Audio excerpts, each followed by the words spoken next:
But it was our good friend Katz, wasn't it, that helped you back to the globe side, wasn't it? Can you just talk through the process a little bit of how you came back? What's the story? Where was there a light bulb moment, and was it Katz that gave it to you?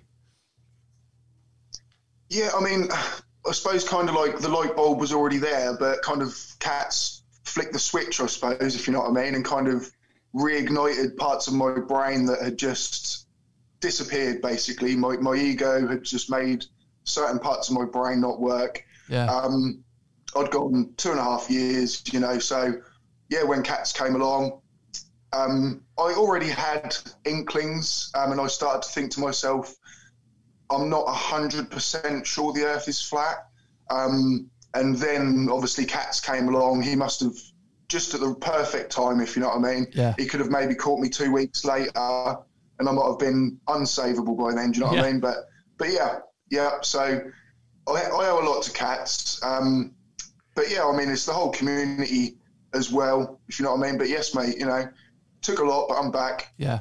And we're really, really pleased to have you. Katz, when you set that out for Seek Truth, Speak Truth, was it in your head to try and I'm bringing him back, or did you just want to debunk him, or were you trying to get him back to kind of normality? No, well, the reason I got in touch with him was because I was reading some of the comments in one of the videos he made, and just like he said there, I think the light bulb was there, and the gears were turning, because he was having some pretty good conversations with some.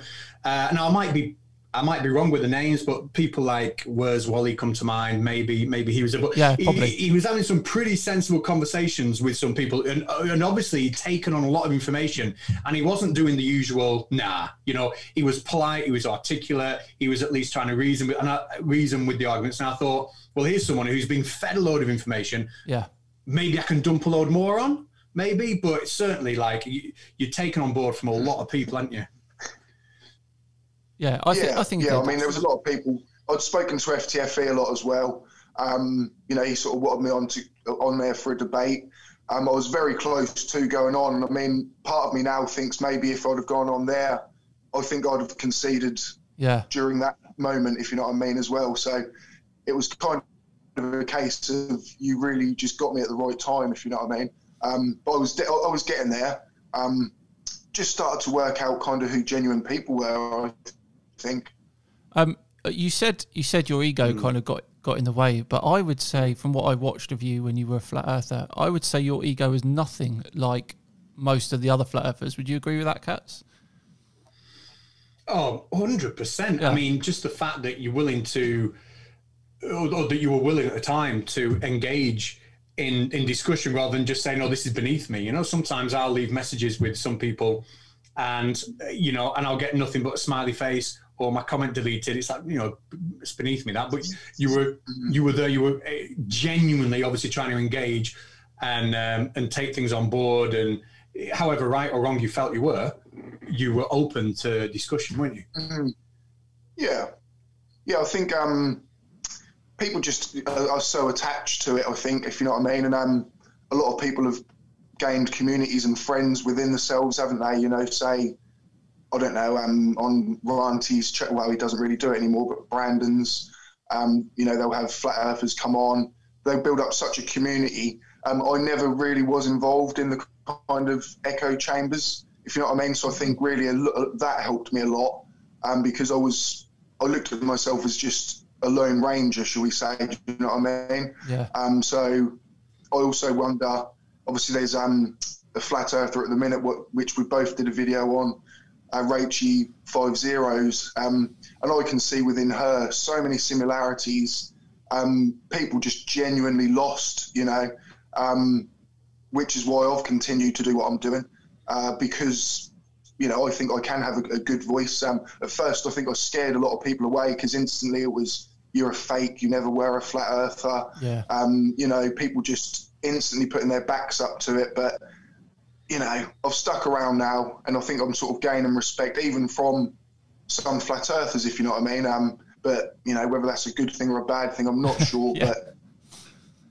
But has the reaction from either side been what you expected? So did you expect to get such a hard time from the flat earthers, that kind of the group that you left? And did you expect to have, I don't want to say a warm welcome from all of us debunkers, but did you expect it to be such a fairly easy transition? Yeah, I mean, I did at first. Obviously, I had quite a lot of sort of hatred, and it's still, you know, you guys get it yourselves, don't you? Yeah, yeah. I think it is part of the course of being a YouTuber.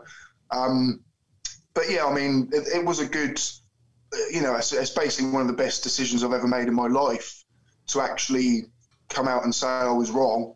It gave me a lot of respect. Obviously, the Globe side just kind of opened their arms out and just said, welcome back. Do you know what I mean? There are still actually, I've noticed, some of the worst comments I get are actually still from Globers.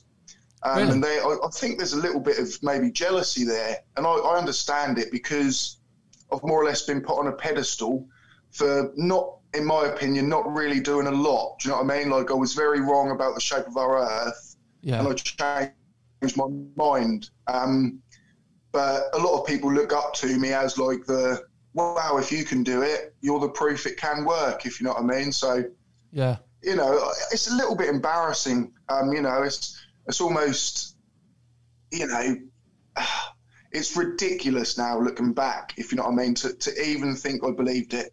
But I've got to carry on. I don't think people, you know, most people say, oh, flat earthers, they're thick or whatever. I honestly don't think they are. And I believe if you're not searching for anything, that's where like a lack of intelligence comes from. But they've just been looking in the wrong places. But I wouldn't say that's necessarily, you know, it doesn't make them stupid. Just unfortunately very misinformed. Yeah.